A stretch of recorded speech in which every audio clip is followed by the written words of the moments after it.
Para conocer la perforación de pozo, primero debemos empaparnos de qué es perforar. Perforar es la comunicación entre la superficie con algún prospecto de interés o con algún tipo de objetivo.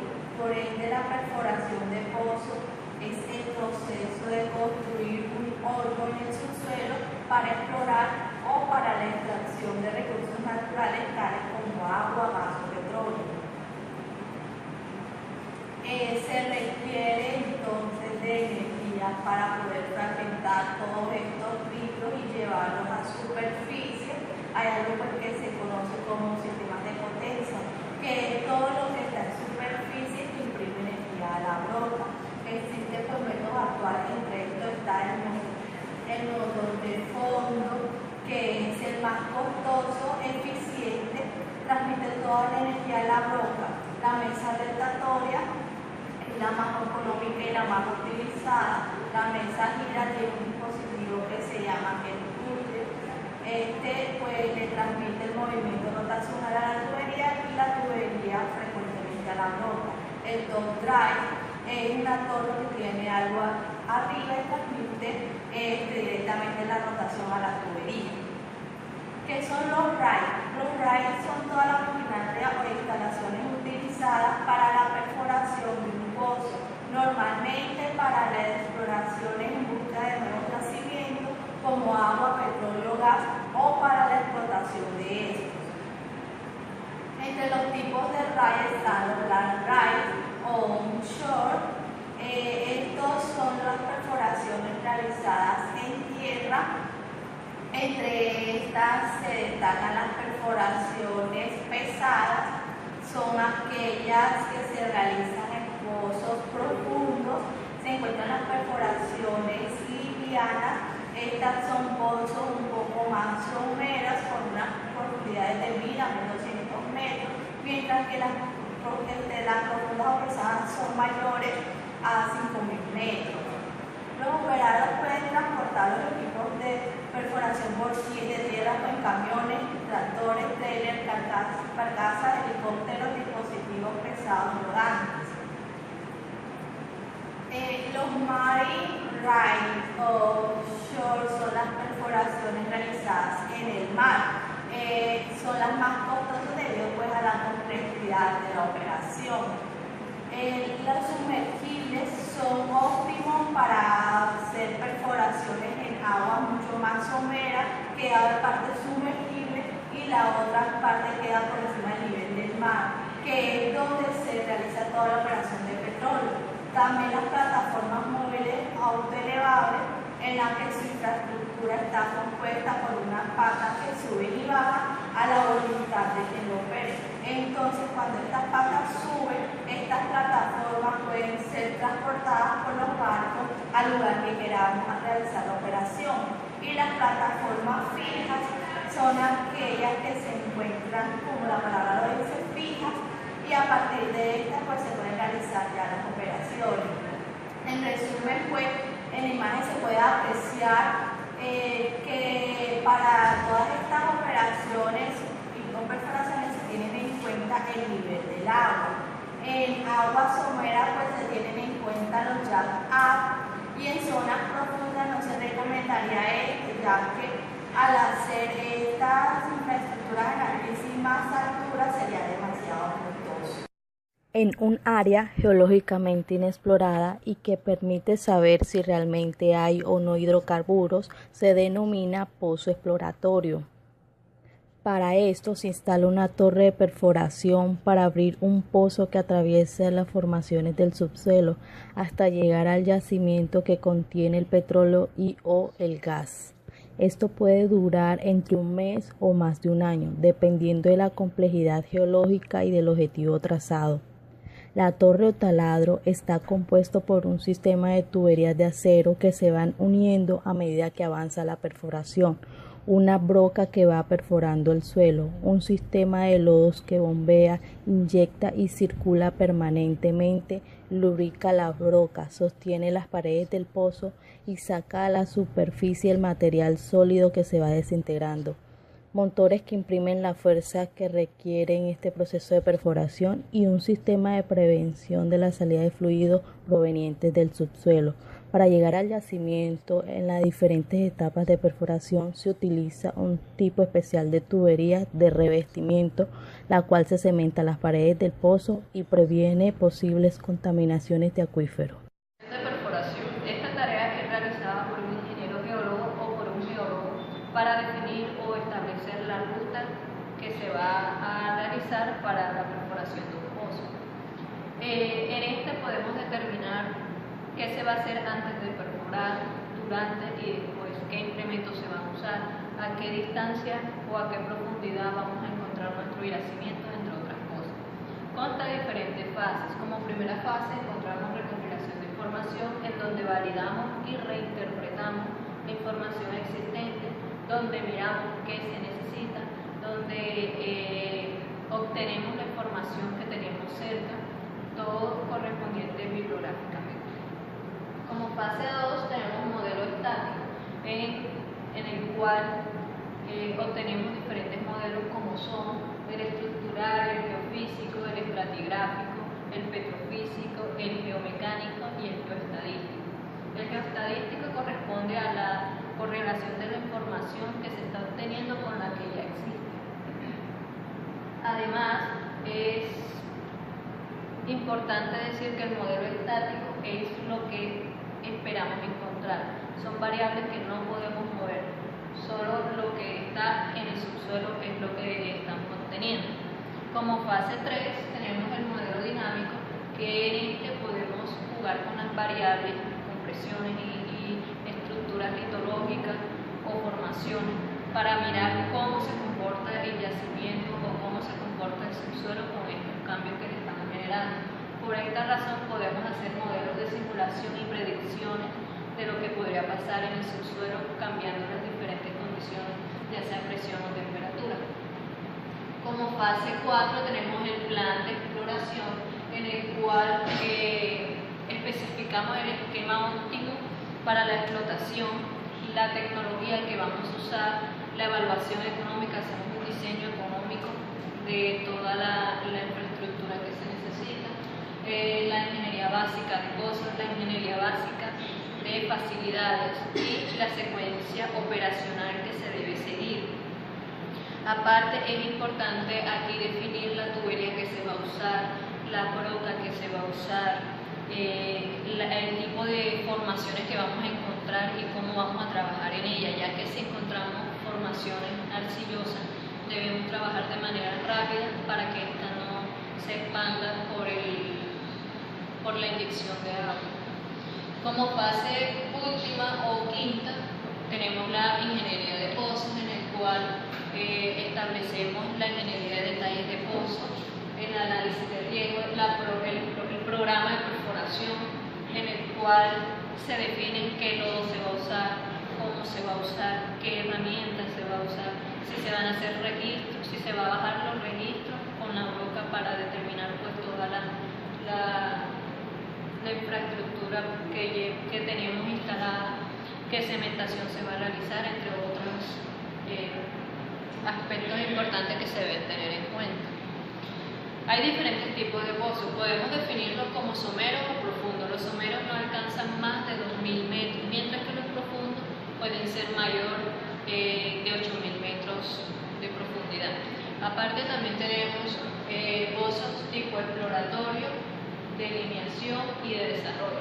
Los exploratorios son los que nos definen a nosotros la información por medio de nuestra interpretación de la información que nos brindan, mientras que los de desarrollo son los que se realizan en una zona donde hay más pozos y tenemos a ciencia cierta la geología del lugar. También podemos decir que la planificación de un pozo exploratorio consta de 8 meses, mientras que su ejecución consta de 14 meses. La planificación de un pozo de delineación consta de 7 meses, mientras que su ejecución son 12 meses. Y el pozo de desarrollo, su planificación son de 4 meses y su ejecución de 4 meses, pues porque este es el más rápido y se conoce la geología que vamos a encontrar en él. A continuación, veremos cómo en el diseño de la construcción de los pozos Es necesario tener en cuenta ciertos problemas potenciales que se pueden presentar durante dichas perforaciones. En primer lugar encontramos el atascamiento de la tubería, que como bien sabemos las moléculas de agua al reaccionar forman unos puentes de hidrógeno, pero en profundidades el agua que encontramos es un agua salada que no tiene la posibilidad de formar dichos puentes, sino que producen una interacción iónica mucho más fuerte con los iones que se encuentran disueltos en la solución. Dicha interacción es mucho más fuerte que la que se da en los puentes de hidrógeno. Lo que se hace para contrarrestar este problema es que se inyectan a fluido del lodo agua salada para que pueda evitar el ensanchamiento de las arcillas que produce el atascamiento de las tuberías. En lugar encontramos la pérdida de circulación, que además de ser uno de los problemas más comunes, también es uno de los más costosos, y esto se debe a que se inyectan cientos de galones de fluido, pero en el momento de necesitarlos dentro de la perforación están perdidos, porque no se recupera la misma cantidad de fluido inyectado. Este problema se atribuye a que el momento de inyectar llega un punto en que el fluido penetra una formación carbonatada o alguna cueva o caverna y por ahí se está yendo todo el fluido que está siendo inyectado. Por ende, este tipo de problemas repercute directamente con la economía y la estabilidad del proceso de producción y de la empresa que está a cargo de la obra. Problemas o aspectos a tener en cuenta son las formaciones presurizadas.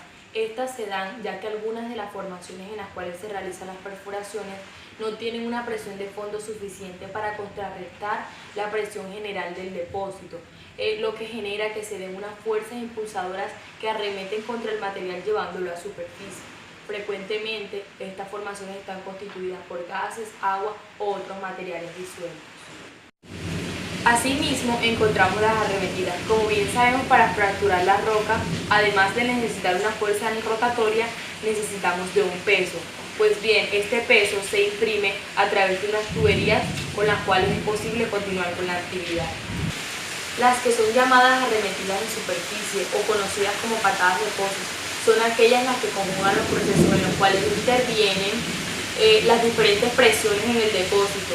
Y además, estas generan las diferentes elevaciones del material que se encuentra dentro de la tubería.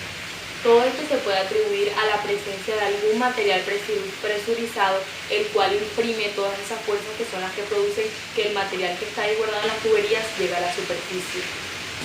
Ya por último tenemos las pegas diferenciales, las cuales se producen al interior de las tuberías como resultado de los diferentes cambios de presión en algún lado de la formación. Si bien hemos mencionado algunos de los aspectos, de los problemas potenciales que hay que tener en cuenta en el proceso del diseño y la construcción de los pozos, pero estos son algunos de los principales porque son muchos de los más que hay que tener son muchos más los que hay que tener en cuenta en el momento de diseñar y perforar. Perforación. En los fluidos de perforación se debe tener en cuenta un parámetro muy importante como es el control de presión. ¿Por qué se debe tener en cuenta? Para controlar o para evitar los reventones. ¿Qué son un reventón? Son fluidos incontrolables de petróleo o gas en un pozo de perforación. ¿Y por qué se origina esto? Esto se origina por el desequilibrio de la presión hidrostática del pozo y de la presión de la formación. Por eso es necesario tener un control estricto de esta presión hidrostática del pozo para asegurarse que sea mayor a la de la formación y así evitar fluidos violentos que se generen. Nos preguntaremos, bueno, ¿cómo se va a controlar esa presión? Es una serie de ítems que se pueden implementar, como una dentro de las cuales están controlar la densidad de los fluidos que se inyectan en el mismo, el volumen y los retornos de los fluidos de perforación que regresan a los tanques de almacenamiento.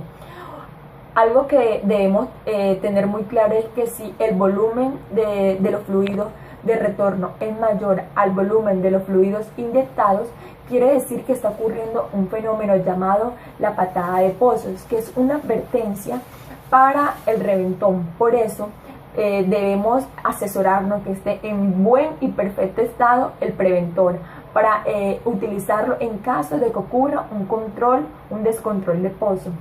En el caso de los pozos onshore, que son en tierra, se tiene en contacto con la boca del pozo, por lo tanto son mediciones directas que son las más económicas y las más fáciles para controlar este reventón. Asimismo, en los casos de pozos de offshore se necesita el pozo de los alivios, que es una técnica, una de las más económicas y más fiable para combatir esto. Por lo tanto, en conclusión, debemos tener un control muy riguroso de esas presiones para evitar ese derrame de petróleo o gas al medio ambiente y al suelo, que genera una gran pérdida y un impacto negativo al medio ambiente y en la parte económica de la industria petrolera. A continuación presentamos un claro ejemplo sobre la patada de pozos. Una patada de pozo ocurrirá bajo dos eventos. La presión de formación excede la presión hidrostática. Los fluidos fluirán en dirección de la menor presión. La formación debe ser permeable para permitir el paso de los fluidos.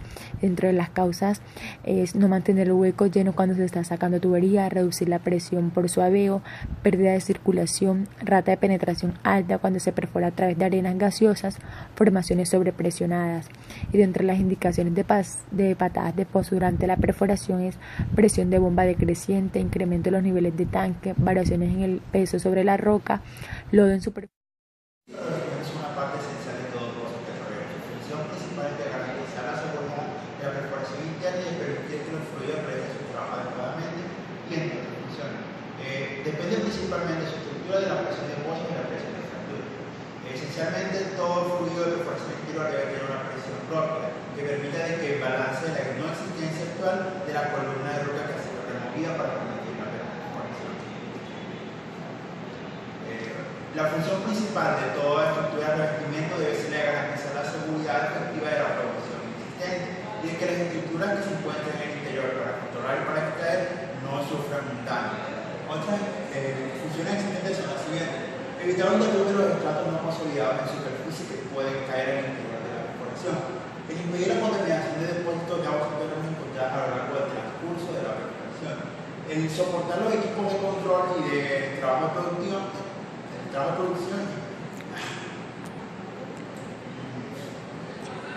Soportar los equipos existentes respecto al trabajo de producción y de impedir el colapso o reventón de las estructuras internas. La eliminación de los problemas de la pérdida de los fluidos de perforación a lo largo del transcurso y el contacto con áreas vulnerables. El separar los yacimientos de crudo, gas y agua. El explotar selectivamente los yacimientos de hidrocarburos. El eliminar las zonas de alta presión donde posiblemente la perforación sea afectada y pueda colapsar. Los tipos de casing existentes son esencialmente cuatro: el revestimiento conductor, el revestimiento de superficie, el revestimiento intermedio y el revestimiento de producción.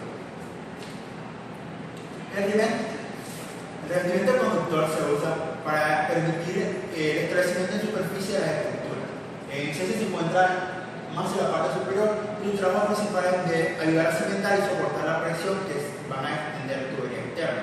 Este permite ser un sistema de anclaje que permita a las estructuras más de mayor longitud que se puedan sostener en superficie. Está como tal cementado desde la parte superior a las estructuras avanzadas. El revestimiento de superficie tiene como objetivo principal proteger las estructuras internas, pero del mismo modo funciona para intentar establecer una separación entre las unidades existentes a través de la superficie y evitar que estas intervengan en el flujo de la perforación como tal. El revestimiento intermedio funciona como la parte más extensa a través de algunos modos y permitir el transcurso como tal. El revestimiento intermedio funciona como la parte más extensa a través de la cual se extienden las estructuras. Funciona como un sistema que permite el paso hacia la parte más profunda de las diferentes unidades de control y de los fluidos de perforación para evitar que estos estén en contacto con las unidades más vulnerables. Se extiende a través de las zonas de más alta presión hasta la parte más interna y también se encuentra cimentado por la parte superior. Finalmente, el revestimiento de producción funciona como el elemento en el cual se comunica la tubería productiva y es encontrado directamente solo sobre las áreas de superficie en las cuales se encuentra activamente la producción de hidrocarburos. Este contiene la tubería de producción a través de la cual los hidrocarburos se comunican hacia la superficie. Ahora a continuación vamos a explicar acerca de las técnicas de cementación. La técnica de cementación es muy importante en una fase de producción de la explotación de petróleo, debido a que la cementación consiste en adicionar lechadas de cemento o mezclas de cemento en la zona anular de la perforación. La zona anular es la zona comprendida entre el hoyo o hueco de perforación y el revestimiento o casing. ¿Esto con qué fin? De adherir ese casing a la olla de perforación para que se encuentre con firmeza para la siguiente fase de excavación, no se venga abajo, no colapse el casing. Bueno, los objetivos principales de la cementación, primeramente es el aislamiento zonal o el aislamiento entre los estratos. Cuando hablamos de aislamiento zonal es entre el aislamiento entre la zona de daño, la zona virgen y la zona de transición, que es que está entre la mitad de estas dos anteriores. Entonces, cuando hablamos de que es el aislamiento zonal, es el aislamiento entre los fluidos, con el fin de que no se escurran los fluidos por fuera de la perforación a otra zona. Otro objetivo principal de la cementación es adherir y mantener con firmeza, por así decirlo, el casing a la perforación y proteger el casing de corrosión o de formaciones plásticas que puedan dañar el proceso. Existen dos tipos de cementación, que son la cementación primaria y la cementación secundaria. La cementación primaria es la primera cementación, la cual se hace desde superficie y lo que hace es dejar un sello permanente un sello permanente de esa producción. La cementación primaria es la llamada cementación forzada, que consiste básicamente en corregir cementaciones primarias, malas cementaciones primarias y o abandonar zonas no deseables de explotación. Lo que hace es sellar ese tipo de zonas. El cemento debe tener unas características necesarias para llenar ese tipo de requisitos y para que sea adecuada a la producción.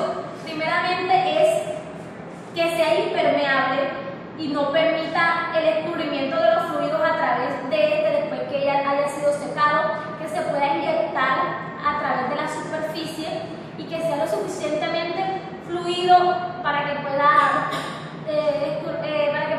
ser inyectado a través de presión a los medios porosos, porque eso lo hacen a través del propio casing y él se filtra hacia las zonas, hasta la parte anular, perdón. Bueno, ahora viene la técnica de cañoneo. La técnica de cañoneo es una técnica que lo que es con el fin de hacer una comunicación efectiva entre el fluido que se encuentra en la formación o roca y el pozo de perforación. Aquí lo podemos ver, que son los huecos tejados y estos son los cañones. Estos cañones los hacen a través de unos disparos por medio de explosivos. Esto debe ser limpio, limpio en el sentido de que tiene que ser una sola vez, un impacto. Y aquí podemos ver en esta imagen los alcances de este cañón. El cañón alcanza, este es el hoyo de la perforación, el cemento y el revestimiento.